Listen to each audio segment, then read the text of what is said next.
As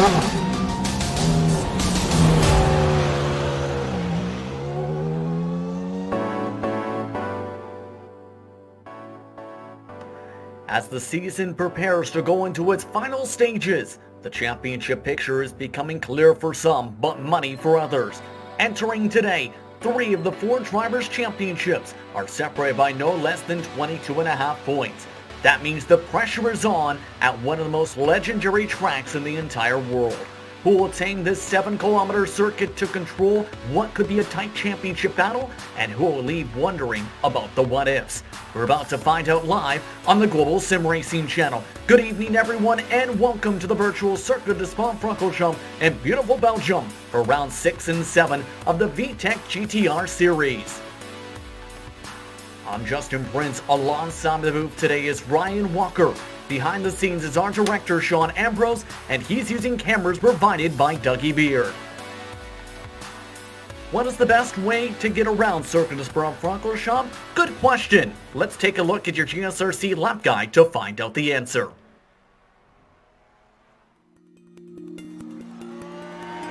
Welcome to Spa-Francorchamps. Less than an hour's drive east from the German border, this Belgian track has come to define racing for many different eras in the sport. It's no wonder it continues to entrance drivers when you look at the stats. The 7 kilometers over the course of a lap includes more than 330 feet in elevation change as it weaves its way through the Ardennes forest. Packed into this is 19 turns, some of which are considered among the most famous in the world of racing. Corners like La Source and Blanchemont have been on the lips of drivers for decades. But by far the most notorious is Eau Rouge and Rétillon. Typically referred to in name by just the first section, it dips low and swings left, then compresses and climbs to the right up a massive hill. The sequence ends with a completely blind crest that sweeps to the left and leads onto the incredibly long Kemmel Straight. The bravery required to be fast through there will pay off towards one of the most popular passing spots at Lacombe. Eau Rouge is exemplary of the rest of the circuit though. Most of the turns are incredibly fast and many include much of that signature elevation change. As jaw-dropping as the track is, you have to remember that this is the modern truncated layout. The old one, raced until 1979, was 14 kilometers in length, yet carried an average speed of 150 miles per hour. Present-day safety measures do cut down on the danger, but even in recent history, the circuit has proven deadly. It's clear why this track continues to be revered and respected by racers the world round.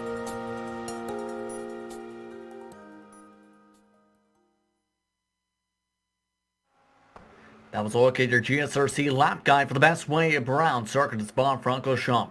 Now let's bring my broadcast partner for today's round, Ryan Walker. Ryan, let's talk more in depth about this racetrack. Your thoughts on this circuit? Absolutely fantastic track is Spa. It's one of my favourites in real life, and also the iRacing service has been known for hosting the Blancpain series, or the Spa-24, which is one of the rounds of the series.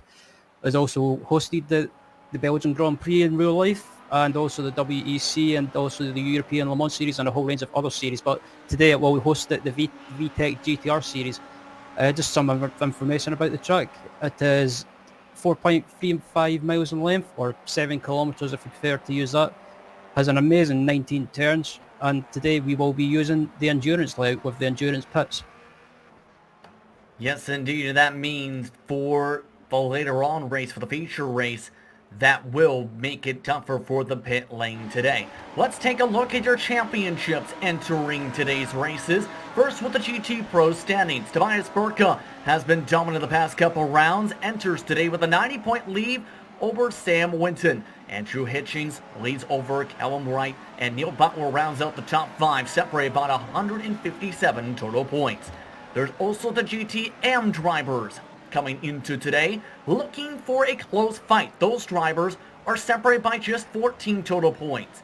Alan Dykes comes into today with 136.5 total points, Nicholas Morelli with 13, and Lucas Edelberg,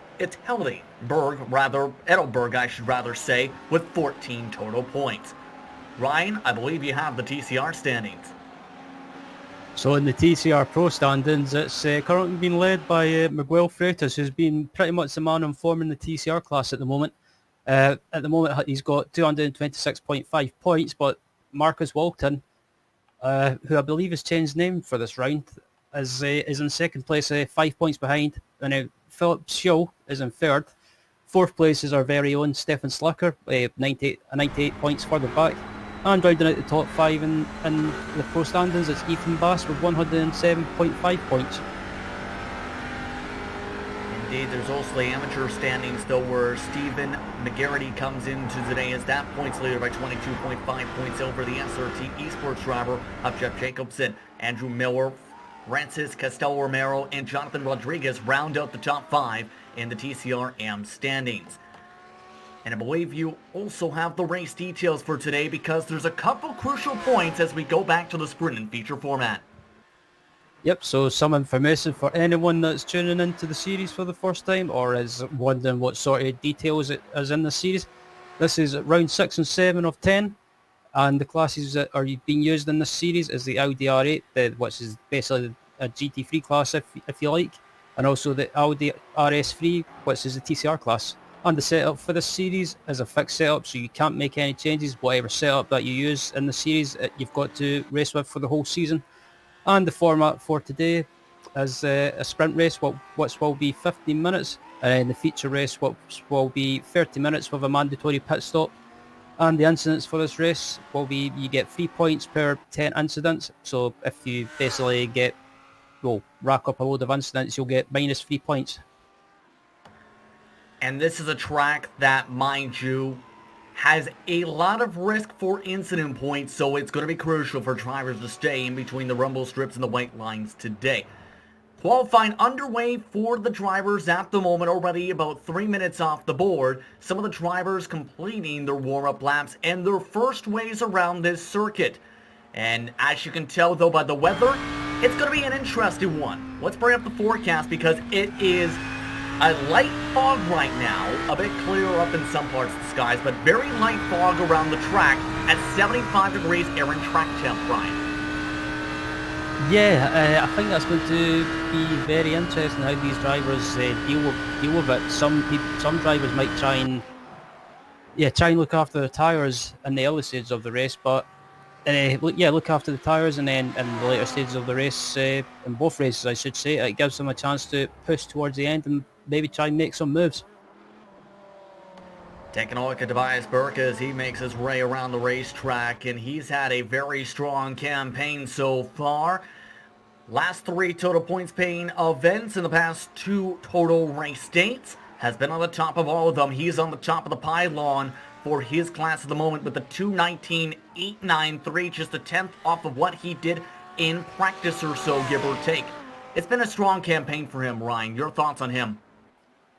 Yeah, Tobias Berker has been pretty much the dominant man this season so far. He's been let's just say he's been commanding in the Audi class and pretty much the man to beat. And I think the way it's going out, he's pretty much the man that's set to take the championship. But you never know; there could be some upsets in the last round at Bathurst.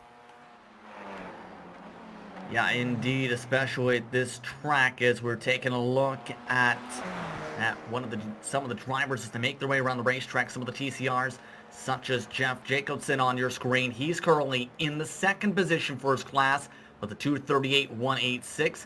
Walton also making his way around the racetrack. It was talked about a little bit during the point standings. He is now Alexander Walton on the iRacing service. Different name, but same performance as multiple drivers move their way up, including Romero up to second. Romero up into second, and he dispatches Jeff Jacobson down to P3 as Nick Veltener has just started the lap and he's got a car in front of him. There's Stefan Slaker's coming round to complete a lap into the final chicane. It looks like a decent lap at the moment. I wonder if where it will put him on the grid in class, Justin. Curious to see how he will do as he comes across the stripe at 2:35.957. That puts him up at the top of the pylon by nearly a full second. The funny thing is, he doesn't like this track. It's a fan favorite and a driver's favorite. Not for Stefan. He's still at the top of the pylon, though, for the time being, as Tobias looks to up his time. Yeah, Tobias is on a good lap at the moment. He's just got to get round this chicane, and just watching his steering inputs, it looks like a very smooth, quick but smooth lap, and tries to shorten the run up to the line, and it's 2:19.2. Doesn't count, however, as we take a look at they come across the stripe in the 198 machine. He comes across with a 2:20.535. And getting back to the point with what we just seen with Tobias Burka's second lap, this is a track where there is a lot of potential for portions of the circuit. If you can keep it on the track like Neil Butler can to get the provisional pole, you can have good times, but it could be influential for the points by the end of the race.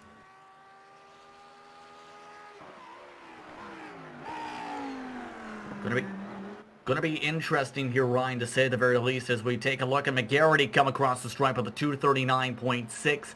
There are a couple passing zones. The Camel Straight, known for its good place where you can slipstream for passes. Blanchimont that run in the final chicane here today. Many of these drivers coming out of that final chicane to put up times. Unfortunately for this machine, or check that, it's a pole for the 99. Yeah, Miguel Freitas has proven why he's probably the quickest driver in the TCR class this season so far. And as Alexander Walton comes up over the line and takes the pole. Walton with a 2:34 flat on his second circuit around the racetrack. He had a 2:33.6 in practice. So these drivers are really pushing the limit here today, Ryan, to try and get the best times. And some of these drivers in slipstreams might have a chance here at the dead end of the session to do something if they have enough time. Yeah, absolutely. As a rider on board with Stefan again, and it looks like another good lap he's on as he gets a bit sketchy under braking into the hairpin. He's just got to get round it, and hopefully he can improve his lap time. Hopefully he stays to the right to shorten the run up to the line, which he does, and that's 2:33.6. Still 6/10 off of the pole time for the TCRs, however, still a decent starting position. 3 drivers have not recorded times. The 18 of Nick Veltnar, along with Morelli and Rodriguez. Those are the only drivers not to record times. Burka with a second time disallowed with an off-track incident. He'll try to go around the circuit at least one more time, but still in good track position. These drivers, though, are trying to draft together a little bit. Ethan Bass is the car in front. The 18 machine is the car in back. One of those cars, the latter of the two, are yet to put in an official time yet, the man you're on board with. Yeah, I think these two guys are teammates. Nick Veltnar and Ethan Bass, they're teammates from the Team V-TEC stable. So working together to try and help each other further up the grid. And it looks like at the moment Nick's got the advantage. So it looks also Nick's on a good lap by the looks of it. So if he just keeps it together, he could possibly move up to maybe P4 or P5. Checker flags waving on the session. Drivers have about 3 minutes and 16 seconds to get around the racetrack to finish their circuits. So if you're on a current lap, you have one final chance, that being right now. We'll see if this definitely helps with the 18 machine. And this again is one of the fastest parts of the racetrack outside of the Camel Straight. The run from Blanchimont all the way up to the final chicane in turn number 19 to set up that run. It's also one of the prime passing zones for today. Yeah, absolutely. As just coming through Blanchimont now and coming up to the chicane, and it looks like Veltnar might be on a good lap, just needs to get through here and keep it clean. What it looks like he's doing, just got to stick to the right to try and shorten the run. What's both of these guys are doing, and it looks like a good lap by Veltnar, 2:34.0. It gets him up to second in class. Just a couple tenths off of Walton's time. Slacker trying to put in one more attempt. He's currently 5th in the TCRs. As he looks to wheel that car one last time, he doesn't have the help of slipstream. We'll see if that doesn't matter for him on the track. Nearly clips the rumble strips a little bit.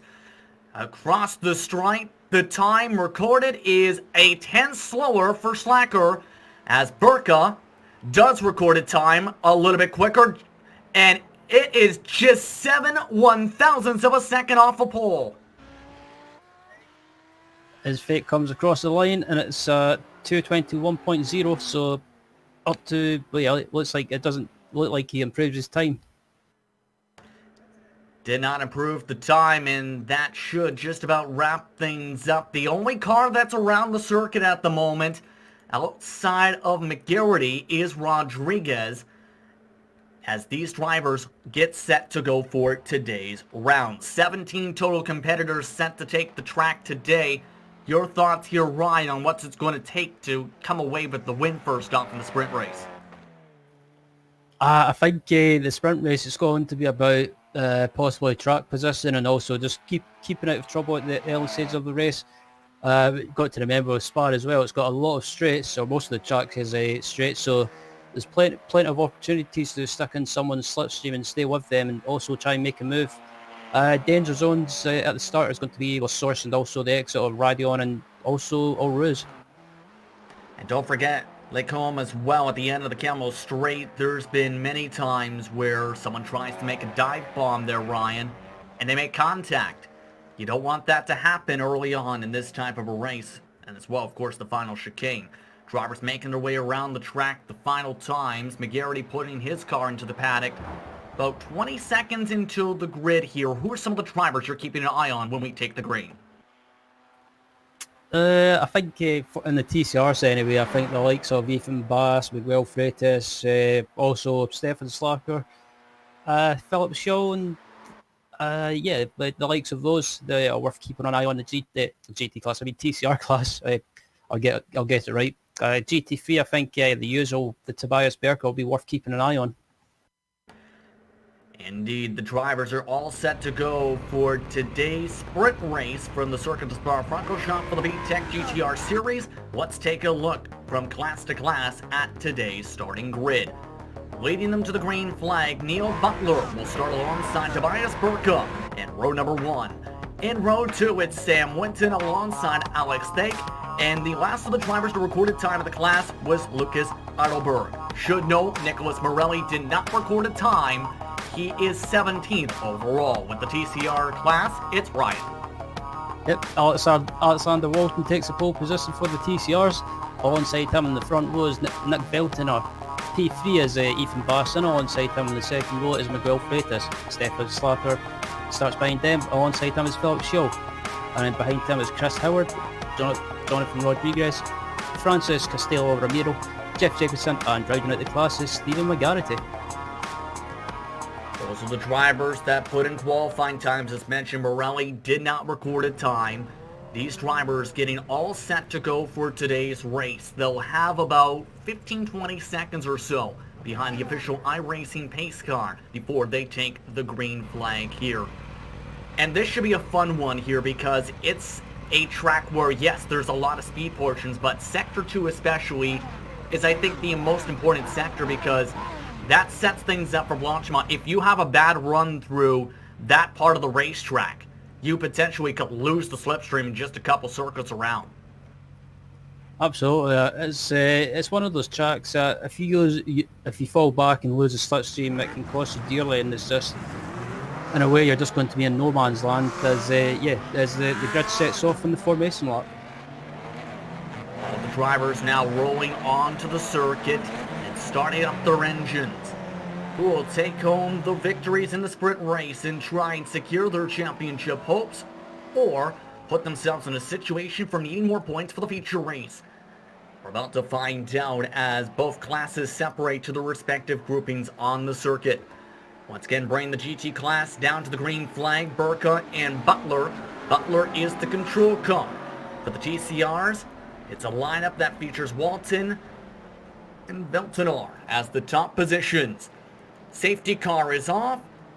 Both drivers make their way out of the final chicane. Burka tries to gas it a bit early as the TCRs make their way through. Onto the gas goes Butler. Green flag is out. We're underway from circuit to Spa-Francorchamps. I'm just watching the TCRs come across the line now, and they're getting ready to go, and off they go as they head down to turn 1. As they're getting a bit slow. As I believe they're right, and off they go now. Yeah, into turn 1. It looks like everyone's giving each other a bit of space, and everyone manages to make it through in one piece. Both classes able to get through safely. One driver already into the wall. Think has lost control. Coming out of Eau Rouge. Demolishes his 198 machine. The rest of the class has pulled on away safely. Side by side for the class lead. Burka trying to make the move on Butler. Able to get the preferred line coming out of Lacombe. Yep, the TCRs are coming down the straight now after a ruse, and it looks like it's still Alexander Walton leading, but Nick Veltner is close behind him, and Veltner tries to make a move round the outside. Can he get it done? If he get it done, it'll be amazing. Oh, they're still side by side. Veltner trying to fight, but Walton has to get off the gas. Has the preferred line for the next set of corners, though. Not able to send it quite yet. The 18, though, overcooks the corner as they stay near side by side. Veltner finally gets clear for the TCRs as they make their way through sector number 2. Miguel Freitas is trying to make a move up the inside of, looks like he's trying to make a move up the inside of Walton. And Walton leaves just enough room. And, I thought there was going to be a bit of contact there, but... yeah, look, somehow they're still managing to... as well gets sideways. Drivers really getting antsy in the TCRs right now. Freitas is able to get through for second spot. Walton still under attack from Slacker now for third position in the class. Bass also looking to follow his way through as they make their way through turns 15 and 16. Walton nearly pushed up into the GSRC machine. Yep, and Stefan Slacker goes around the outside with a fantastic move, and Walton, after starting on the front row, has just had a terrible first lap. It has not gone the way he's wanted so far, to say the very least, for the pole sitter in the class. Couple drivers backing off. Pacheco having to back off the gas, nearly getting off into the grass. Walton finally gets single file, dropping from first to fourth in one lap. The cut off Howard and Bass as they fight for fifth position in the class. First of the circuits is complete. Estimated 7 more times around for these drivers today here, Ryan. Yeah, and it looks like all the TCRs have managed to finish the first lap in relatively one piece without any contact behind. And that bumps cars a little bit around as Bass loses some positions. And we mentioned that being a potential danger spot at the start of the race. Well, we've seen part of the reasons there with a little bit of that checkup. Unfortunately for issues with Bass, he just unfortunately contact and lost several positions, and that's allowed the likes of Jeff Jacobson and also Francis Costello Romero and Doc Shield to get by him. Still side by side now for these two drivers. Jacobson tries to run away from Bass and Romero. Romero sacrifices the position, preferring to go back single file here. But it's been an interesting start for these TCRs, already fighting hard. Compare that to the GT machines, and already it's become just a 3-horse race because Heidelberg has already lost the trap with some troubles on his past couple laps. Let's take a look at Burka, Butler, and Winton. They're the 3 drivers that have stayed within range of one another for the class lead. Yep, and these 3 have managed to pull away from Heidelberg behind, like you mentioned, and it's just proof that if you lose touch around Spa as Butler goes a little bit wide, it's just proof that if you lose the slipstream around Spa, you'll fall back and eventually lose time. But these 3 have managed to gap the rest of the Audis, I should say, behind them and pull away. So free car battle for the win at the moment, as we've got about 10 minutes and 34 seconds remaining of this sprint race. Not a lot of time to get a move done. Normally, if you had a couple hours, it would give you some breathing room. Compare that to the TCRs, and drivers like Freitas know it's time to push. Team Mad, pushing Mad to the left side of the racetrack, heading towards the final chicane, able to get the crossover done.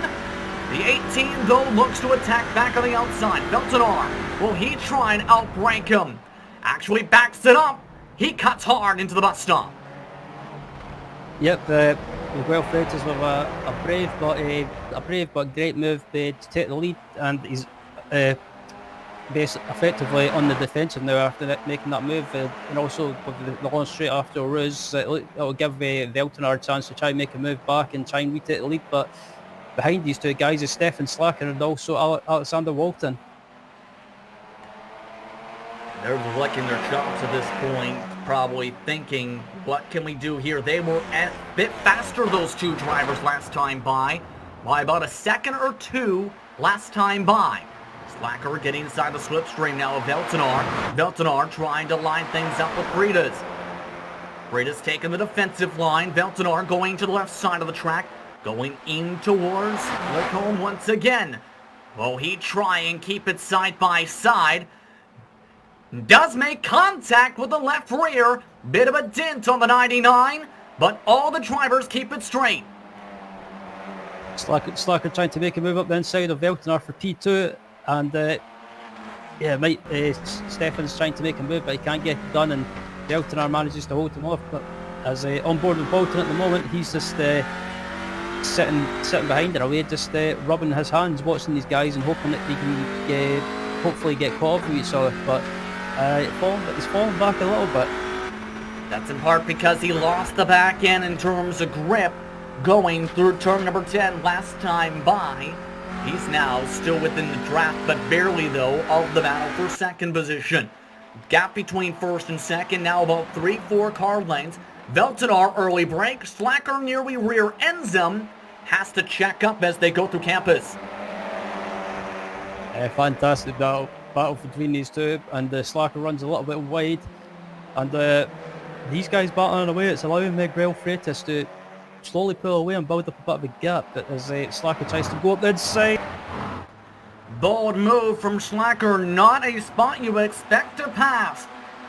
They make the way to launch him on. Will Slacker keep the gas, or will he have to back off? Not the best of places to go side by side for the incidents. Veltner gets turned, sent off into the tires. Veltner with a hard hit.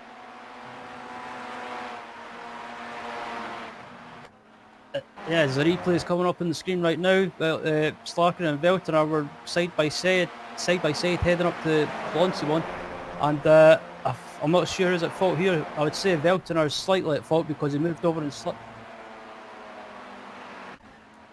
Yeah, indeed, that was a bit of a squeeze. Let's take a look at the helicopter move, and you'll see a bit of the example. There is a little bit of space, and right there tries to give the squeeze off the racing line on Slacker and gets turned as a result. So the V-TEC SimSport machine loses a lot of time. Could have been much more damage, though. He looks like he got lucky with that hit to the tires. Yeah, he was very lucky to hit that. He was lucky to hit the wall away backwards, but back up at the front of the battle for P2, still going on between Slacker and Walton. Walton's got the run, and he's gone up the inside, and hopefully he can try and get the move done. But it looks like Slacker backs out of it and allows him through. And this becomes now the question, what do you do if you're Slacker now? Do you just continue to wait behind and just follow the draft and have you two pull up to the class leader in Freitas? Or do you elect to fight? I think we're seeing what his preferred option is right now by following the tire track. Yeah, quite possibly. With about just under 6 minutes remaining, I think it depends. If I was one of these guys, if I was the car behind, I would possibly just try and wait for maybe two laps remaining in this race. But you know what it's like with racers' instinct. Some drivers like to just battle away. Right now he's displaying a little bit of patience. Again, this is in Sector 2, coming towards the start of Sector 3. To have 3 estimated laps to go this upcoming time by. 3-car group for the class lead in the TCRs. Should note that Paschal is currently gaining a little bit, but doesn't have the help of Slipstream in 4th position. That's 2 seconds behind these cars. You can see the geodesic machine on your screen. Yeah, shows a bit further back, but in a bit of no man's land at the moment, and also behind him, he's got Howard, so has to keep an eye on Howard behind. But I guess at this moment in time, it will just be a case of Shaw getting to the finish and maybe trying to get a good position for the feature race. Right now, about a third of the track behind, too, is the GT class, where Burka is currently controlling a 1.3 second lead, by the way, and continuing his dominance the past couple rounds. Butler is currently in second, and Winton has cycled his way to third. These drivers looking nice and calm, but have separated out fairly quickly here in this class. Yep, Tobias Berker is just showing once again why he's a man on form this season, or pretty much the dominant man in this class, and just maintaining the pace and maintaining the gap behind him to about 1.5 seconds. So at the moment he's got about 3 laps remaining, and the battle for P5 in the TCR class is starting to spice up. For Howard and Bass are lining up at the moment. The question is, will they work together or fight? They'll fight, says Bass. Remember, he got bumped around a little bit in La Source at the start of the race on lap number 2. He dives his way up the inside and moves himself up one more position. Still a -1 from the top of the green flag in this sprint race, and still some time from the rest of the drivers. Speaking of the rest of the drivers, the top 3 are close again, because Freitas has been reeled in by Walton and Slacker.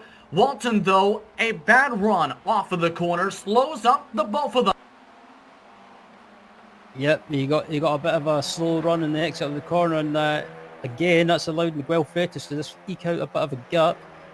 But if these guys, if Walton and Slacker work together again, they can close that gap back down to Freitas, so they're not out of reach. But Walton's he's a bit sketchy at the moment, I'm seeing.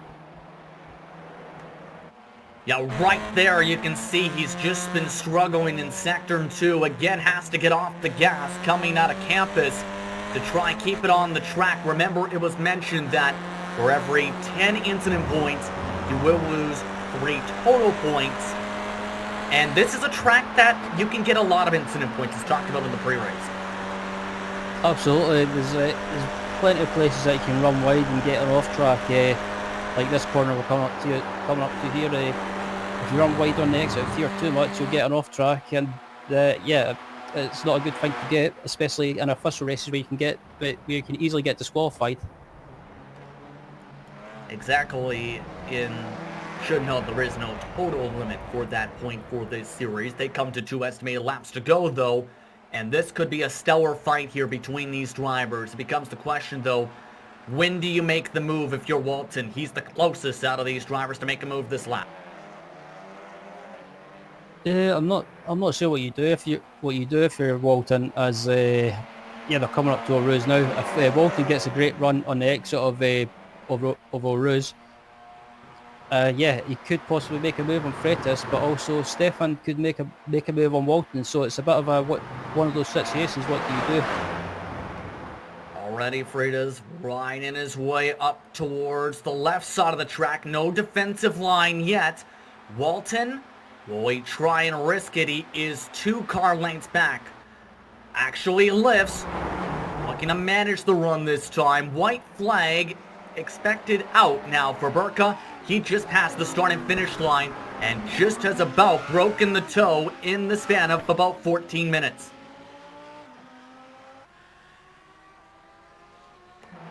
Burka looks to try and shake the checker flag for that class, but these drivers still looking for the white flag again. Freitas, the best out of the 3 so far in Sector 2. Walton losing some time. Slacker still on the back bumper. Yeah, Slacker's still keeping in touch with both of these guys, and I think the person at the moment in a perfect position is Alexander Walton's had a problem. He's disappeared from my screen. I don't know about you, Justin. And Walton's got a technical issue at a crucial point of the race and a crucial part of the championship.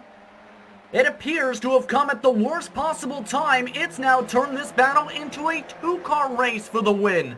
Unbelievable for Walton as he'll shuffle down the running order. My goodness. Absolutely. Yeah, some major drama going on in the closing stages of this race. So it looks like it'll be a 2-car battle for the win between Freitas and Slacker. And I wonder if Stefan can close that gap down, as I believe these guys are on the final lap, or they might have to do another lap. is confirmed that they should be approaching that last lap. Final lap now on the left side of your screens. Remember, the GT machines have already taken the white flag. These drivers still are in the situation where they may need to take it. Frida's coming across the stripe right now. As these drivers not lifting, they'll still have to go around. But the drivers who don't have to go around is Burka. Burka, the gap is 2.3 seconds. He made the pass early. He'll have to try and pass lap traffic on the way to the checker flag. But for Burka, a dominating run in the sprint race. He continues to grow momentum in the championship fight. He'll take home the checker flag for the sprint race at the V-TEC GTR Series is run at the Circuit de Spa-Francorchamps. Butler comes home second, Winton in third, and Adelberg will come home in the fourth position, 34 seconds back. For the TCRs, though, it is potentially one last chance for Slacker, not able to get the run he needed down the Chemo straight. It will be down to just Blanchimont to the final chicane to decide this one, Ryan. Yeah, I think Stefan's best chance of making a move is through Blanchimont, as he goes a bit wide there, but he manages to get it back in. And Slacker, I think he just needs to try and stick with Freitas and see if he can make a move down that section of the track, but he's making a couple of silly mistakes and he's not giving himself he's not doing himself any favours trying to stay with Freitas. So yeah, Stefan's running out of time, but he needs to stop making mistakes so he can stay with Freitas. Already Romero and Jacobson have already been lapped for the 12th and 13th overall positions. Every other driver in the TCRs looking to make it to the checker flag now. Freitas still with about a car length and a half gap. The question's going to be, will Slacker make the move? They're approaching the sector now. Keep an eye on board as Slacker tries to make one last gasp and to make the move on the Team Mad machine. Is there going to be enough time? He's far back though, 2.5 car lengths, Ryan. He's still kind of close. It's just a matter if he can get a good run through Blanchimont, which we're coming up to now. And I don't know. I don't think he's close enough to make a move. I think Miguel just needs to hang on through the final couple of corners, and he should be able to take the one. Which it looks like he'll do. Miguel Freitas holds on in the final chicane. He'll take home the checker flag for Team Mad in the TCR class. Second place goes to Slacker. Bass holds on to third. Lachille comes home in fourth. Howard rounds out the top 5. They're still fighting for the last positions on the track behind them, where McGarity just came up on top of Rodriguez with the last lap pass coming to the checker flag on the final straightaway.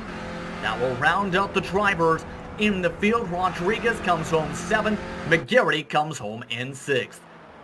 We'll take a quick break. When we come back, we'll have your full post-race results for the sprint race and post-race coverage before we set things up for the feature race. You're watching GSRC live from the virtual circuit to Spa-Francorchamps in beautiful Belgium.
Thank you very much. Once again, welcome back to the virtual circuit of Spa-Francorchamps for more coverage of the V-TEC GTR series, as it was an eventful sprint race to start today's action. Tobias Burka came home with the overall race win in the GT class today by 1.9 seconds over Neil Butler.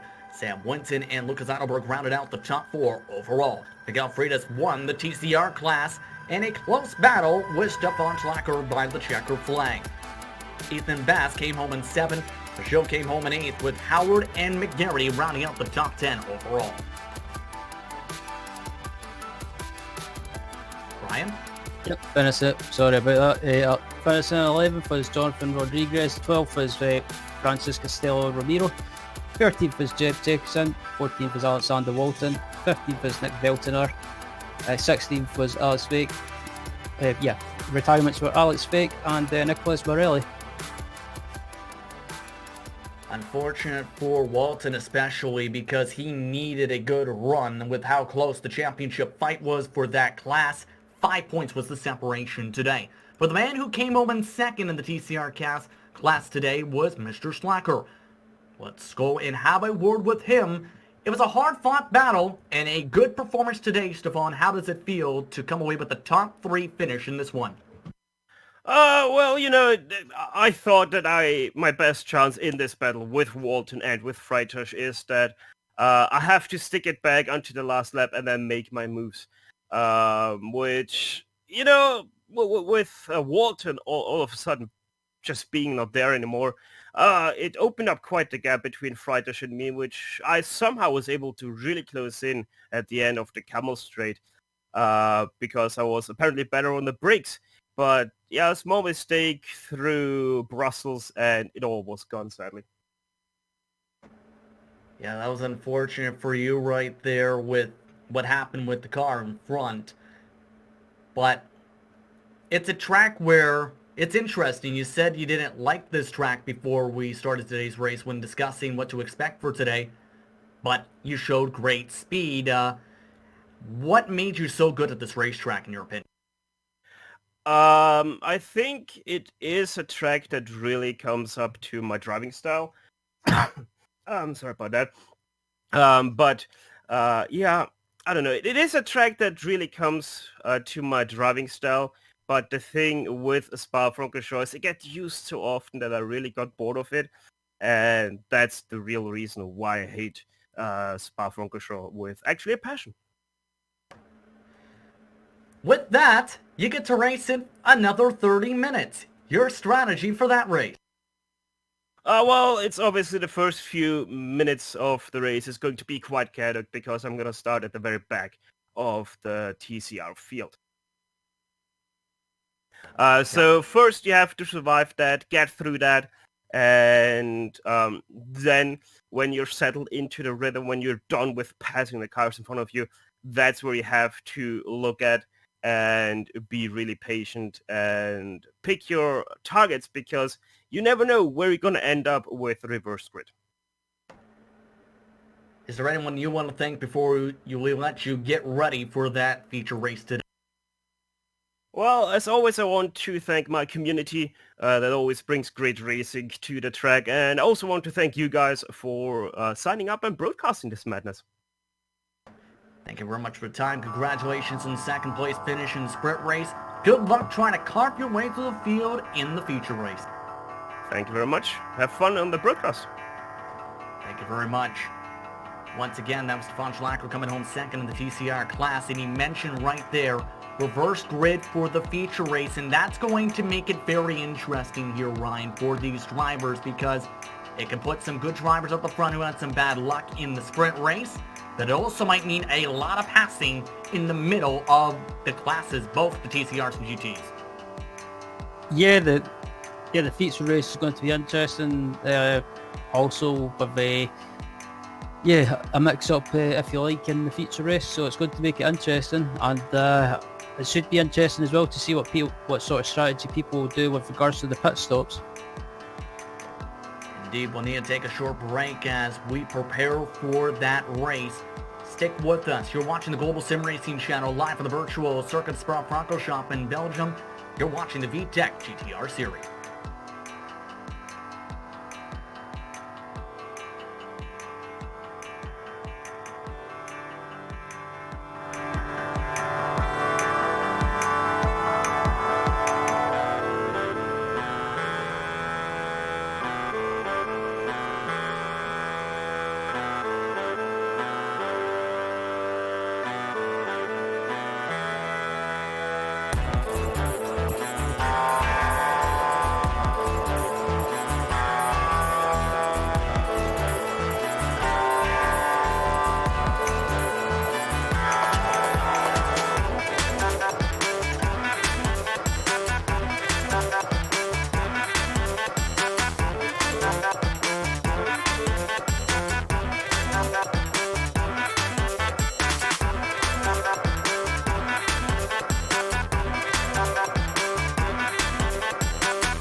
Welcome back to more coverage of the V-TEC GTR series live from the virtual circuit of Spa-Francorchamps in beautiful Belgium. It was an entertaining sprint race just minutes ago at this circuit, but the sun has popped out of the skies and it's gone to mostly cloudy across the racetrack as we get ready for the 30-minute feature race. Ryan, this is going to be an interesting one once again because we talked about it a little bit. The field is going to be inverted, but it's also different weather conditions now these drivers will have to deal with. Absolutely, race 2, which is a feature race, is going to be intriguing to watch. And also, like you say, the different track temperatures, as we see on the screen right now, you've got 83 degrees Fahrenheit air temperature and 87 degrees Fahrenheit track temperature, with a wind of 19 miles per hour coming from 19 miles per hour, sorry about that, and the humidity is 60%, so these guys, or these drivers, are going to have to deal with looking after the tyres in the early stage of the race, and also, in a way, they're going to have to think about when to make moves, and also the pit strategy as well. When will people pit? Will they try and go for an early pit stop, or try and go as long as possible? Here's the thing with the 19 miles an hour too, the way it's blowing is you're driving straight into it down the Kemmel Straight. How do you think that's going to affect some of the slipstream here at this track today? It's difficult to say. I think with these GT3 cars, they won't really have much of a problem, but I think with the TCRs it might be, I wouldn't say it'll be a hindrance too much, but it'll be something for the TCR drivers to think about. Yeah, absolutely. In that last sprint race, who impressed you, and how do you think they're going to do in the feature race now that the field's going to be inverted? Drivers that impressed me in the TCR class, I would say anyway. In the TCR class, the driver that impressed me the most was probably Stefan Slacker. He was nowhere to be seen in the early stages of the race, but when he came to the closing stages of the race, he came alive, and just he gave Miguel Freitas a good run for his money. So it'll be interesting to see how Stefan gets on, and if he keeps out of trouble, don't rule him out of taking the one possibly in race 2. Drivers given about 1 minute until they get to the race grid for today.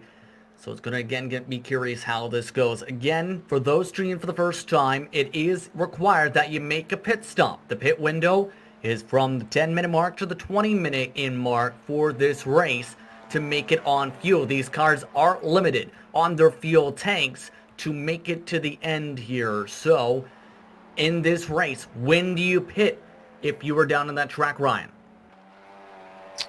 Well, I think as far as we know, the pit window opens up just after 10 minutes. So I think some drivers, if they're stuck in traffic or stuck in a gaggle of cars, they'll try and pit early and try and do an undercut in the pit stop. But some other drivers at the front that are not being challenged, they'll try and go as long as possible and try and maybe not take as much fuel at the pit stop.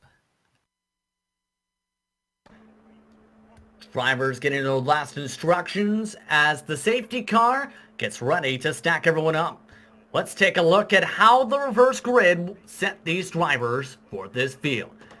For the GT cars, it's Alex Knight taking the green flag alongside Lucas Otterberg. Sam Winton starts in third. Neil Butler cycled to fourth. Burka in fifth. One thing to note, Nick Veltenar registered in the wrong car. He will not be making the start in either class as a result. Ryan has your TCRs. And the TCRs on row 1, it's Alexander Walton, and alongside him is Jeff Sigurdsson. On row 2 is Francis Castillo Ramiro, and alongside him is Jonathan Rodriguez. And on row 3 is Stephen McGarity, and alongside him is Chris Howard. Philip Shaw is behind them, and alongside him is Ethan Buffs. And on the last row in the TCRs is Stefan Slacker, and alongside him, rounding out that last row, is Miguel Freitas. That's a look at how the drivers will stack up. 16 total competitors in this second event made their way to the feature race. 15 will take the green flag as mentioned due to the issue with the 99 machine. But it's going to be interesting to see how these drivers fight. 30 minutes once again the distance for these drivers. they make their way towards the final chicane. Your final thoughts before we take the green? I think it's going to be interesting to see what sort of strategy these drivers use, and also if these drivers can keep it together in the early stages of the race, like we seen in the first race. So as the Audis come around to the final chicane and just about to get underway, but I think there'll be different strategies used in this race possibly. The R8's almost set to go. They'll wait for the green flag. The TCR's coming out of the final chicane as well. Green flag waits for them in La Source to get the racing underway. V-TEC bring them to a much slower start for the R8s. They take the corner. They're off and away. The GT class races it through turn 1. Just watching the TCRs as well, and just I think they're waiting for the green flag to go, and yep, they're underway now and into turn 1, and it looks like Alexander Walton's managed to take the lead from Jeff Jacobson, and Jacobson slips in behind into second as they come up to Oruz and Radion. The Alpine Star Geodesic Racing Machine at the back there. You see 3 wide, having some contact, while Burka looks to try and get around. Butler already with some early trouble. His left rear spoiler cracked. Drivers continue to race along. TCR class really scrapping down the Chemo straight, going near 3-4 wide. Slacker gets turned across the field.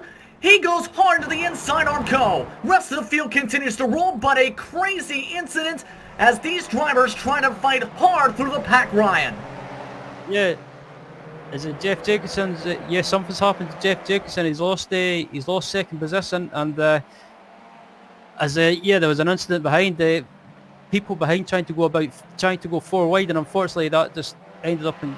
It was always going to happen. It ended up in contact, and unfortunately, several cars got caught up in that. Crazy start for the TCRs in this feature race. Not the start some of the top points runners wanted to see. The GT3 machines, mind you, still have V-TEC in the lead for that class. Ottoberg, Burka, and Winton, who have all gone to a 4-car train. Compared that to the TCRs, and Walton has taken off already by a decent margin for that class lead, up the road by a good 15 car lengths from Romero and Co. Yep, Walton's just took advantage of these guys getting caught up and scrapping amongst themselves behind, and he's managed to pull out a bit of a gap. And yeah, it'd be interesting to look at the replay of that incident to see how it all occurred. Winton is now off the racetrack as well. He was the 3rd place car in the class, so something just happened to the 17 through Blanchimont. He's had to take the tow truck, so 3 drivers with some bad luck in the early portions of this race. GT3s have finished their first lap, while the TCRs go 3 wide again. Michelle Nearly with some contact. Freitas in the team Mad Machine tries to set it hard for 4th position, gets it. Yeah. Jesus, these guys are scrapping away, and yeah, rubbing door handles already, and we're only on lap 1 or 2. It's absolutely crazy, but it's kind of the normal thing in these the feature races, that everyone starts scrapping amongst themselves aggressively, and they right away as Freitas up into P4, and Jeff Jacobson is just absolutely being swamped at the moment. It was a crazy first lap for these drivers. Some of them have settled down for the most part. But let's take a look at some of the incidents that happened to some of the drivers. Butler, as mentioned, having some trouble. That started off a chain reaction of incidents. Here's a look at that replay. This was for the first time through Radion and El Rouge. You can see the back end just disappears from... Yeah, he just on the exit, he just lost the rear end, and nothing he could do. But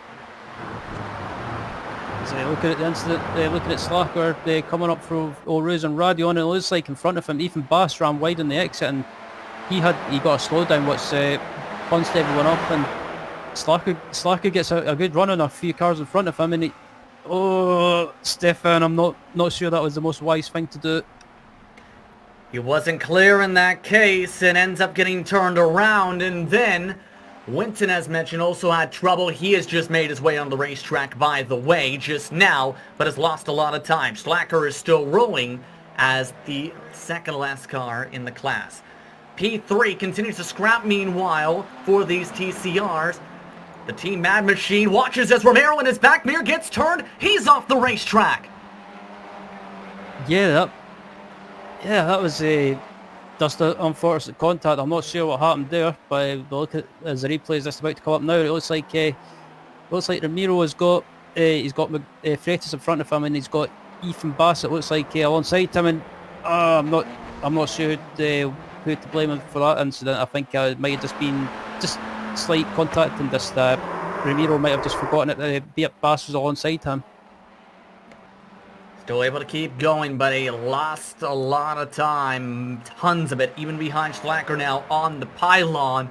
What a crazy first couple minutes here. By the way, from the craziness, this is still continuing to get scrapping here, mind you, in all of this. Slacker already recovering positions, nearly hitting Doorbang, gets some contact with McGarrett as he saves it. Stefan Slacker's in the wars for sure. He's getting absolutely swamped by people as Slacker chops across the car behind him, and I would have defended that, Stefan, possibly. And McGarrett sending it hard to try and get the position back. Slacker loses all the track position. Romero is inside the draft of these cars now. Again, this is the row of cars for 7th through 10th for that class for the TCRs. Man, oh man, this has been a crazy one so far. By the way, in the GT3s, forecast you see on the left side of your screen, up 6.7 seconds, while they go 3 wide again. Trying to go hard, back it off goes one car, that is McGarrett, allowing Rodriguez and Slacker to fight. He sacrifices 2 positions, Slacker goes back up to 8th and make it 7th in class. Yep, it's been a bit. It was a battle for P2's going on. P2 battles going on at the moment between Bass Howard and Freitas. And at this point, if you're Walton, you're saying yes, yes, yes. He's put away 4.5 seconds from this battle. Bass still trying to hold on, has some decent speed. Howard, however, seeing the Team Mad Machine, showing the nose a little bit. It's not a passing section yet, but it looks like Freitas wants to make something work in the 18. Yep, Freitas is looking very racy at the moment. He's trying to, just about makes a bit of contact with Howard, but Howard looks like he's trying to hold him back at the moment. But right behind these two guys is Philip Schill. He's had a kind of quiet start to the race and just been going about his business, and up into P5 at the moment. That's been a pretty good run so far for the Alpine Stars Geodesic Racing Machine in his Audi. But still seeing the Team Mad Machine trying to shuffle things out. Goes to the right side of Howard. Still looking to get a little bit, having to back off. Howard gave him a squeeze a little bit. That, remember, did lead to someone getting turned in the sprint race. Yep, as they come up to the chicane, and it looks like Howard's managed to hold up position. As Howard runs wide on the entry, and I might give Miguel a chance to do the switchback, and he does a lovely switchback. Great move as they fight side by side. Momentum to Team Mad. Preferred line, though, to Howard. He sends it a bit more hard. Will he try and squeeze him off the racing line? No. Gives a lot of room. Good run on the exit again for the Team Mad Machine. What a fight going on between these two machines as they make their way to running on an El Rouge. Yeah, don't do it, boys. I thought they were going to go 2x2 through El Rouge and Radion, but these guys cracking away. It's allowing Ethan Bass up in second place to just pull away as well. And Alexander Walton, he's built up a gap to about 6.1 or 6.2 seconds. And the more these drivers fight, the more they lose ground to Bass. You see him on the bottom right corner of your screen. To the outside again, Howard. The comb allows Howard to make the switch back again for the position.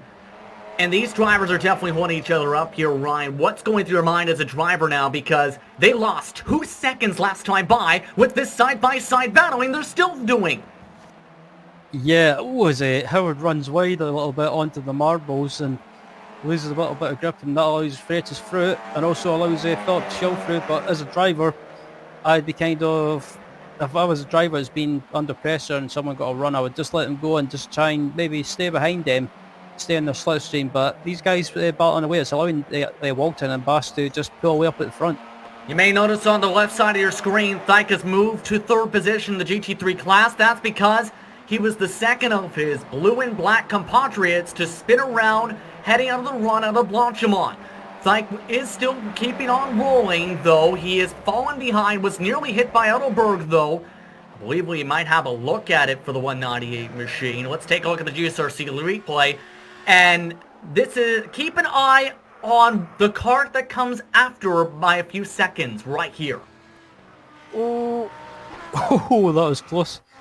Yeah, that was a nice avoidance. Yeah, you can see that he might have not had a clue what was happening here. Clear track, smoke.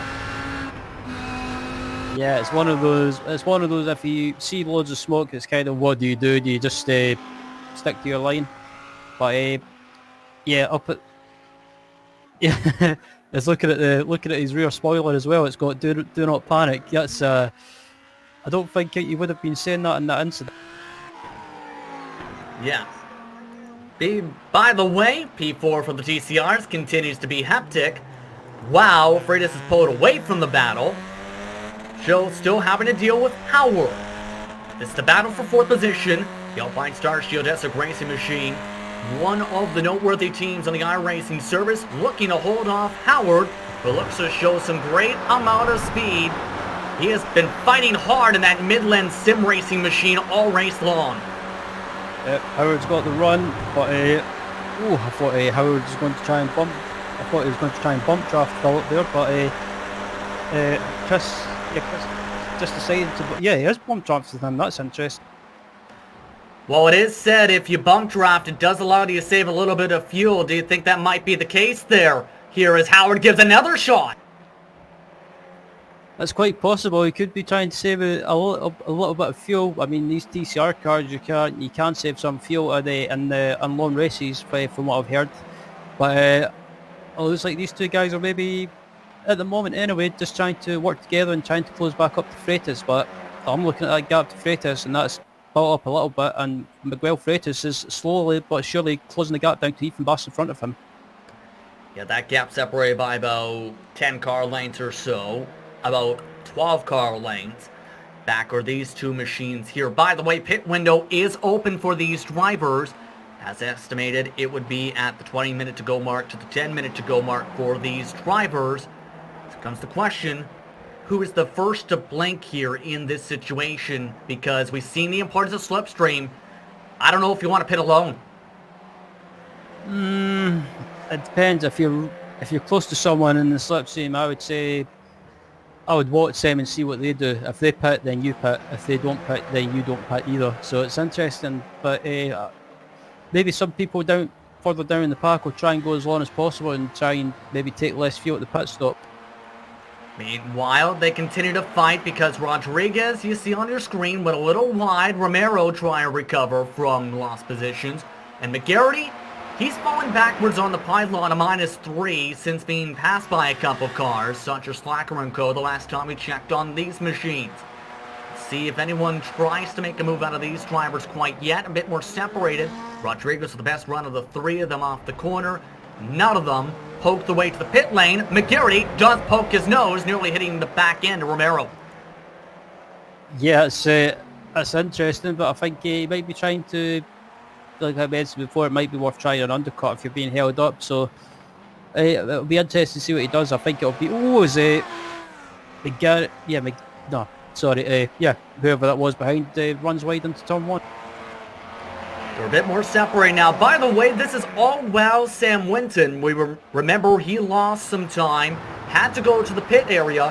He is carving his way to the TCRs. He is now 8th over on the track, but still last running in class. Butler, we heard, had to get on the brakes after one car braked on the early lap for his troubles. And as mentioned, Veltenard not able to make the start, brought the wrong car to the racetrack. So Winton's still in range for some potential points here. Problem is, he's more than a minute back. Yep, as I'm just watching now, he's got some slight damage on his rear wing as well. So as the battle between Howard and Slacker is going on at the moment, and just been watching these guys. It looks like Stefan could be slightly quicker at the moment, and it looks like Stefan's got the run as well. So he's going to try and go up the inside, but Howard tries to squeeze him a little bit, but Stefan has none of it. Oh, and Howard trying to go for the switchback. Oh, not a place where you expect this, as Howard nearly doors him. What a squeeze on Slacker as they go side by side heading towards Campish. Slacker trying to ride the right side curve, still can't get clear as they bump. Yeah, this is fantastic racing between these two, and yeah, Stefan got a bit sideways. He went offline a little bit and just got a bit sideways, but manages to hold it, and it looks like he might be able to get a bit of if he gets a great run in the exit here, he could get a run in Howard, and I think he nudges Howard a little bit. He definitely gave the nudge to the beardy back spoiler logoed machine. Now going side by side. The question is who will blink first. Again, we've seen this is not where you want to go side by side. Howard gets the run. Slacker backs off. Slacker moves to the left side of the track. The question is going to be, how will the strategy go? Slacker tries to dive bomb it hard into the final chicane as Howard locks up the brakes. Slacker forced to check up this time now. Yeah, I think Stefan tried to do the switch back there, but he couldn't quite do it. But he tries to do it. Oh, that was a bit of a late move by Howard. And it becomes the question, where does the patience go away? Slacker with a better run out of La Source, though, to be able to take the position back again. Again, this is for 6th in class at the moment. And now, it's about defending Howard again in what has been a crazy battle for these two. Absolutely. As they come up over the hill now, it looks like Howard might have a bit of a run going, and Howard's got the run. It's just a matter of if Stefan can hold it. As they're both coming up now, it looks like Howard might be slightly in front, but Stefan doesn't back out of it, and he throws it up the inside, and a bit of punt. And that might have been a bit of the frustration starting to build there, trying to squeeze Howard off the racing line. A little bit of contact, and Slacker able to make the pass. Question's going to be for how long that is fit for class. Romero, by the way, a technical issue has pulled him off the racetrack. He was a part of the group that was behind him. The cars in front of them, Freitas and Bass, they have now closed in for their respective positions. That is the fight for second in the class that is starting to heat up.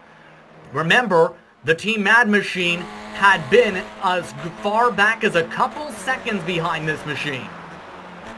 Yeah, it looks like just watching now, it looks like Freitas is slightly quicker than Bass at the moment. I don't know if Bass is just backing off and looking after his tyres, or maybe his front tyres have lost grip and they've just he just has no grip anymore in the front. But Freitas has been quite quick, or slightly quicker for a few laps, and he's managed to close his gap down.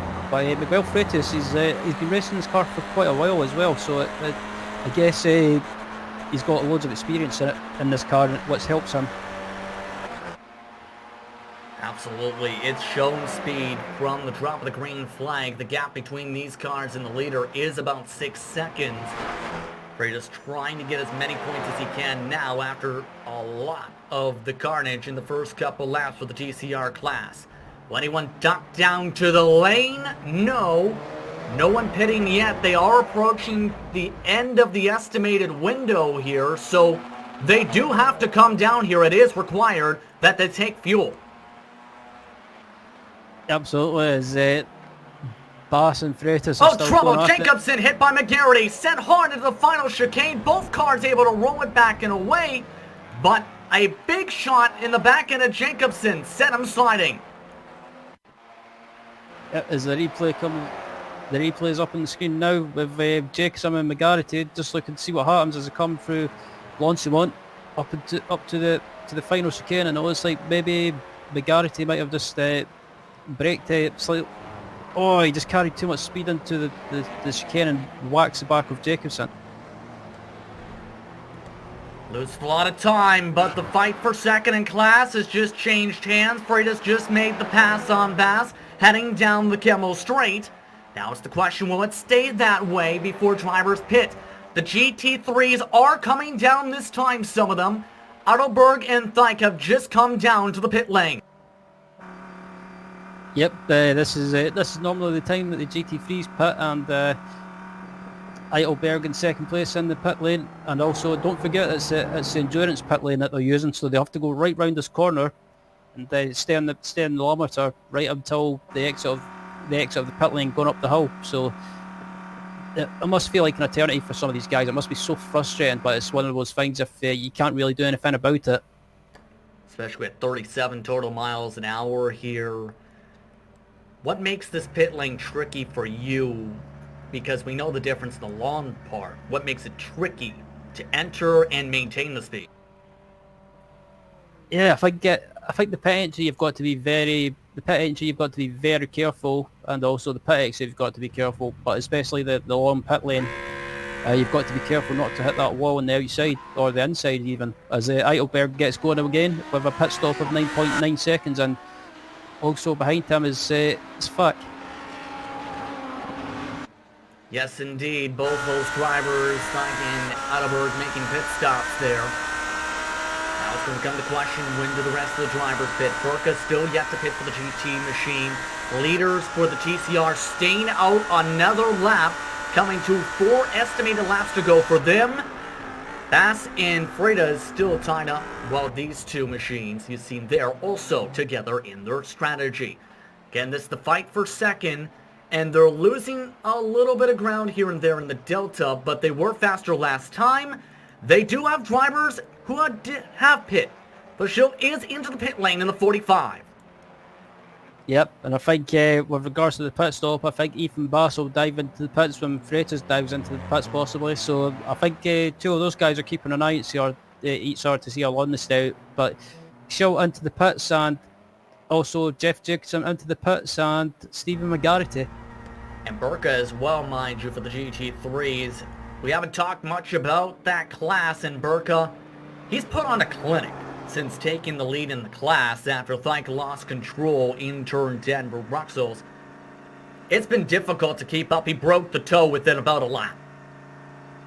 Yeah, Tobias Berker has been pretty much the man to beat this. The man to beat this season, as Eitelberg and V-TEC are going. Yep, he's catching him really quickly. Will they be able to actually reel in the position, though, is the question. The pit delta, remember, for this class, for these drivers, once they get the fuel in, 1 minute and 13 seconds, they're at the very end of the pit lane. Burka's just coming to the stall now and getting his fuel. Taking a look as some of the TCRs join him. 9.8 seconds on the fuel. He's rolling way up the road from his fellow classmates, a good 2 turns or so minimum. Yeah, Berker just basically, Berker just smoked them in the pit stop, and that's how much of a lead he was able to build up, and how much time he was able to gain. As the pit stop comparison times on the screen right now. Look at that lane time. He was able to optimize the time in the lane to add another 1.2 seconds to the gap. Yeah, it's just incredible. It's just proof once again that just showing how quick Tobias can be, and how quick he's been this season. And when it comes to the pit stops, he's been pretty much spot on with it. As the battle between Eitelberg and V-TEC is still going on. Yeah, those drivers are still lined up together in their same slipstream. Sam Winton is also pitting the class. Freitas is just pitting the TCRs as well on the track. Walton and Bass did not pit, however. Also joining him in the pit lane and nearly missing it was Howard. He drove through the green pavement to cut his way in. As Miguel Freitas is in the pits, so I thought he would have tried to stay out longer, but maybe he thinks he can try and undercut Bass possibly, and also I don't think Slacker pitted either, so there's still a few cars out, and It looks like Chris Howard has dived into the pits as well.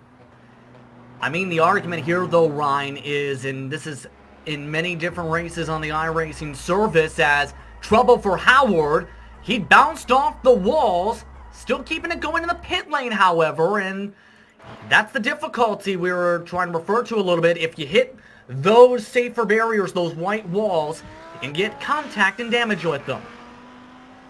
Absolutely, and I think that'll possibly add time to his pit stop, as Freitas is coming out the pits now. A 4.9 second pit stop. And they might be trying to stretch it to save as much time as they can in the stalls. Howard is in. Fike just took second in the GT3 class, coming to their 3 estimated laps to go. Let's take a look towards that battle for second if we can for the GT3s, because it is side by side again. Heidelberg wants the spot back. Look and make the switch back as like these drivers know the second step of the podium is on the line, and they're fighting like it with traffic up the road. Yep, these two guys are going at it for P2 in the Audi class, and they've got a TCR car in front of them coming up through all Rose and Radon. That's Jeff Jacobson in the TCRs. What will Jacobson do? Will he stick to his line? It looks like, yeah, he's sticking to his line, as Heidelberg has to slow up a little bit. I think he almost was trying to get the slipstream off the TCR. He might have not judged it well. Thing is, though, do not panic, Heidelberg, as it says on his car. There's still a couple laps to set up the pass again. Yep, and we've got about 4 minutes and 20 seconds remaining in this race, so time's running out for these guys to sort out the positions. And it looks like Walton is into the pits.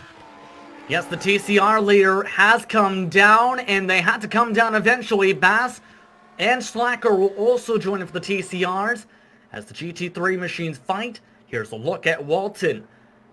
And this was the main thing I was trying to refer to a little bit here, Ryan. Some drivers might be trying to push the limit to make sure they can get as much time saved in the pit lane as they can, because fuel is time when it comes to these stops here, Ryan. Absolutely, and also the pit entry time and also the pit out time is crucial as well. You want to try and get into the pits as quickly as possible, but you don't want to take any risks. And I think if it all goes according to plan, Walton could make a pit stop and still come back out in the lead. Now, Walton's still rolling his way to the pit stalls, and it is a smaller gap by far compared to some of the others. Rodriguez already in range to lose 4th position because Freitas is passing him on the left side of the track. Everyone's stopping in the stalls. Will Walton make it out in time? Freitas is working with the GT3 leader off of Lesorts now. Walton's off and away. Down the hillside of the upper corner of your screen comes Freitas. Has to let by the class leader for the GT3s and still comes out with a big lead. Walton with a decent gap, but Freitas has a head of steam. It's going to be close. He's been able to close the gap on the strategy. Side by side, up the hillside goes Burka, as Freitas still is about a couple car lengths behind Walton, just in the edge of the slipstream. Yeah, that was amazing how much time Freitas was able to close down on Walton in the pit stops. That was amazing. I think Freitas might not have had to take as much fuel at the pit stop like Walton has, so that's interesting. So I think we're going to have a battle for the win possibly, as there's a pit stop comparison. Stop and lane comparison. And the time might have been concerned. Did they overfuel? Heidelberg, mind you, is still fighting for second overall in the GT3s with Dyke. They've been going back and forth like cats and dogs ever since they came in the pits together. Absolutely, these guys have been going at it for basically most of the race, and also after the pit stops as well. So I think this battle for second place is going to go right down to the wire. Again, these drivers 23 seconds behind Burka, but they're still putting on a stellar of a show, with drivers such as Butler having troubles in the class today in Winton. It could be a great point stall for these drivers in this feature race. They're coming towards their estimated final laps, by the way, as you can see in the upper corner of your screen. Just about a minute and 12 seconds on the clock. Burka expecting to take the white flag for the GT3 class this upcoming time by, but still a couple more times around for the TCRs in comparison's sake. Yep, and I think just looking at the gap between Walton and Freitas, that's down to about 8/10 of a second. So as on board with Freitas now into the chicane, and Walton's into the pits. Walton has to come down again. Something must have happened with Walton. Remember, he had an 8.8 second pit stop. He must have had some miscalculation here because this will cost him the win.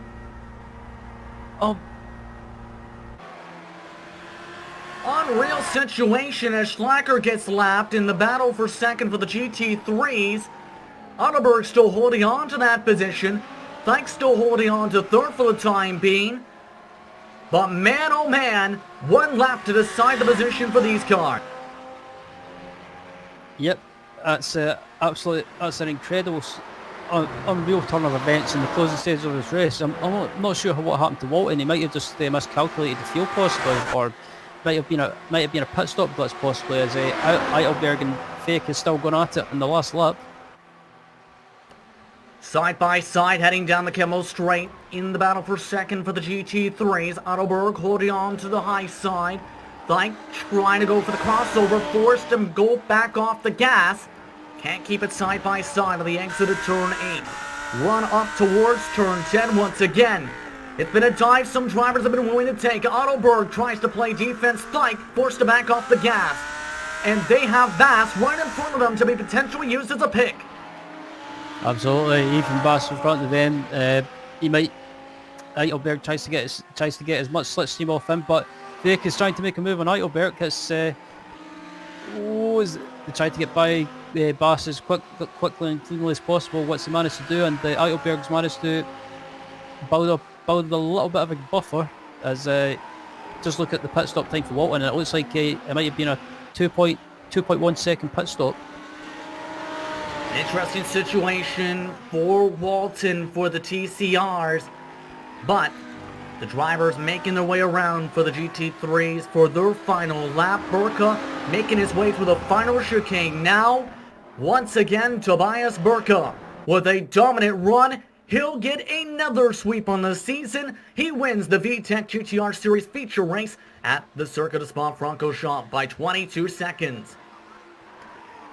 Freitas is coming up right behind. Thike has just spun off the racetrack on the final lap for the GT3s. That was for third position. He'll still come across the stripe in that spot. Freitas coming across the stripe as he'll try and make it around the racetrack. He's in a dominant position and does get the checker flag, it appears. Yes, he'll finish in front of Bass. Walton continues to fall down the pylon due to his issue. That moves Bashil up to third position overall in the class in a wacky one. Yeah, absolutely. Unbelievable turn of events in the closing stages, as just looking at not Miguel Freitas, looking at Alexander Fake, and I'm not sure. Yeah, it looks like he might have just on the run up to Blanchimont, and he might have just clipped the curb and lost the rear end.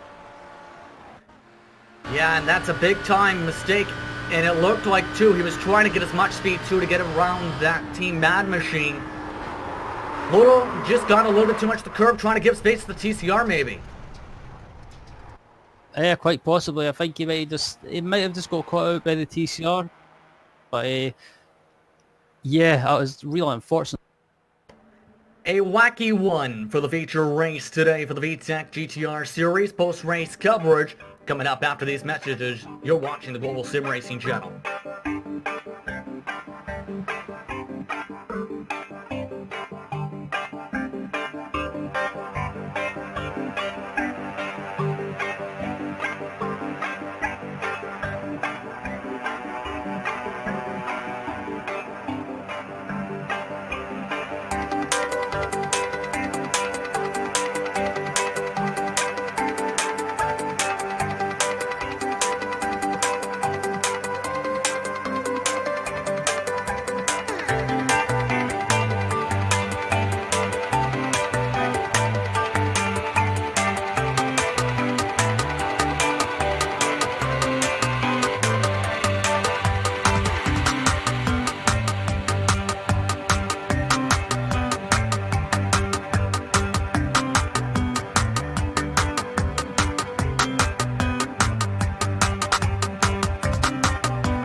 Welcome back everyone to the Global SimRacing Channel's coverage of the V-TEC GTR series in beautiful circuit Spa-Francorchamps in what was a wacky one for today's feature race. Tobias Burka still came home with the checker flag though for the GT3 class. Lucas Heidelberg able to hold on to second, and despite a spin for Thike, as he was the last car running on the lead lap, he finished in third overall. Sam Winton recovered to fourth in the class and overall on the racetrack, while Miguel Freitas won in a weird situation. We got clarification for what happened to Walton. Walton had an unsafe pit exit coming through Radion and El Rouge at the crest of the hill. That required him a stop-and-go penalty and gave Freitas the win for Team Mad. Ethan Bass came home second, while Phil Pachil came home in third in the class. Slacker recovered to a fourth-place finish after getting turned around on the first lap, while Chris Howard, despite hitting the wall on his pit stop, finished fifth overall in class and ninth overall. Rodriguez rounded out the top 10 run. And then the rest of the results was Jeff Jacobson, and finishing behind him was Alexander Walton, and then Stephen McGarity, then Francis Castillo Romero. And then the rest of the field was either too far behind or retired from the race. Some of our fans describing that one as a weird one, and Ethan Bass coming home in second. Heck of a performance for you in that weird feature race. How does it feel to come home with a podium finish in this feature? That was interesting, I'll say that for at least a good fun at the end of the day. Why would you describe it as interesting in your opinion for this race? Interesting in that I've always enjoyed races where they've got pit stops, and interesting that I just put one lap of fuel too much in, and I cost myself a bunch of lap time to race. Yeah, just taking a look at the time now, you had a 7-second pit stop, give or take. Freitas had a 5-second pit stop for that comparison's sake, but you had a stellar fight with some of the drivers in this race today, and some good speed shown as well in the sprint race. How did you feel about your car overall throughout this race day? I've always enjoyed the TCR, especially when I've got a V-TEC teammate with me when I worked with Nick in the race one. It's a shame I got mugged on lap one in the sprint race. We could have worked together for a 1-2, but at the end of the day I was happy enough to fight back for a third and then a second in race 2 in this future race, profiting from the mistake. Championship picture very interesting to say the least for the upcoming final rounds here. Your thoughts heading into the next round of action, which will be an endurance race at Mount Panorama Circuit? After missing the first round at Barber, I'm not entirely sure I'm in contention. I'm just here for wins. Do you feel confident you can get a win in that race then?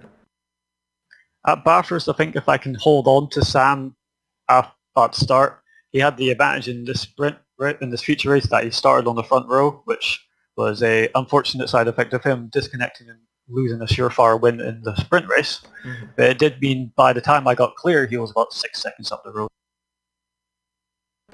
Yeah, indeed. Anyone you want to thank before I let you go? I would like to thank Chris Daines from V-TEC Simsport for taking me on. It's been a good team. I've been with them for about a year now. Everyone keeps growing, keep bringing on new drivers and running good championships. TCR is probably one of our favourites. And then when it comes to sponsors, I want to thank SimLabs, Mark Sykes Designs and Scuffy Bear Productions for their good videos. Thank you very much for the time. Congratulations on the second place in the feature. Thank you very much for the broadcast. I'll have to good fun watching it back. You guys do a good job. Thank you very much, Ethan Bass, coming home second in the class today in the feature. Also had a good recovery drive we talked about on the TCRs for the sprint race. Standing by Ryan Walker's was Stefan Slacker. He came home with fourth in the feature. Ryan? Steph finishing in fourth place after a bit of a chaotic start to the race. Steph, how was that for you? It's the old brain fart that you sometimes have as a racing driver. I thought I was clear, or rather, I thought I saw a gap to my left to get past the slow car in front of me, and yeah, it sort of was there, but it wasn't there enough for me to squeeze through, and then all of that unfolded. But at least the good thing is that these RS3s are quite some heavy hitters, and quite honestly, I only felt a little bit of damage from my impact with the wall. So yeah, I'm pretty sure that nobody really got affected from that, except for losing a little bit of straight line speed at that moment because they had to panic brake. Yeah, some of the racing we've seen tonight was absolutely fantastic to watch in both races. How did you think it was with regards to the driving standards? Was it good? Did you think it was a good racing in the TCR class, or was there anything that they went on that you think was a bit in a way questionable? I quite honestly don't know. I didn't hear anything about anything questionable move-wise. If the drivers feel there was anything questionable, then they always can send the protest, and I'll have a look at it and then decide with what is going to happen. We had something like that at Monza, where I sadly had to disqualify someone and actually give out a 1 race ban for this race.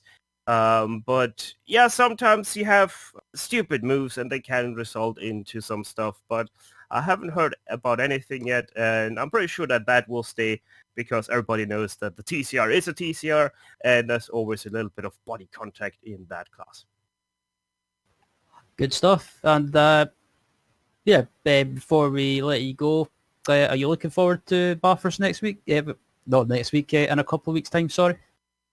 In 2 weeks' time, it's our season finale. I'm always looking forward to the season finale. I don't think that even the GT class is yet completely over, because it's 100 points on the line. It should be a great thing. The TCR is extremely awesome there. Same with the GT. Might have to look into adjusting our baseline setup for that class, though. We'll have to see, though. I'm pretty sure that it will be quite a season finale. Good stuff. Well, thanks for joining us in the booth, Steph. And as always, thanks for putting on the series, and we'll look forward to seeing you on track at the final round. Sure will. Thanks for broadcasting, guys. That was Spa-Francorchamps. I'd like to thank him and Ethan Bass for joining us in the broadcast booth for post-race coverage. Ryan, your quick final thoughts after this round. It was absolutely fantastic racing in both classes and in both races, and the feature race provided some drama, especially in the final stages, and Alexander Walton unfortunately getting a penalty for an unsafe pit exit, but that's the way it goes. But overall, great racing, and I'm looking forward to the final round in a couple of weeks' time. Absolutely going to be a fun one, but we'd like to thank you for tuning in for tonight's racing action from Spa. We'd also like to thank Spa-Francorchamps for organizing this fun series in the V-TEC GTR series. We'd also like to thank the companies that provide our software and hardware for our broadcast listed up on your screen now, with additional thanks to Jude LeWan, who provides our wonderful music. See the screen for how to get a hold of more of our great work.